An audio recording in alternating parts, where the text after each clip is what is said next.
You may want to unlink your Instagram and Facebook accounts. So in this video, I'm going to show you how to disconnect Instagram from Facebook. Without further ado, let's get started. Now let's go ahead and open up the Instagram app.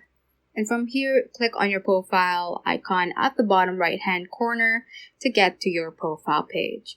Now from here, click on this 3-bar line at the top right corner and click on Settings. From here, you should be able to see the Account Center option right below the Meta logo. So tap on that. And then click on Accounts right here, right below the Account Settings section. So tap on Accounts. And from here, you should be able to see the linked Facebook account. Now, to disconnect it from your Instagram, just simply click on Remove right over here, right in line with that Facebook account name that you have on this list.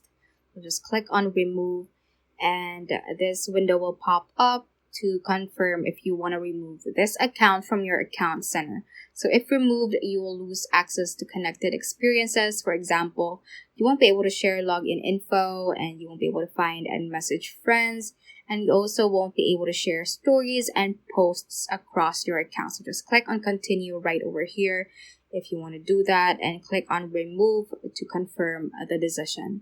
So that ends this tutorial. I hope this video helped you out. If it did, don't forget to like the video and subscribe to the channel. Feel free to comment any questions you may have as well. So that is all for today, and have a great day.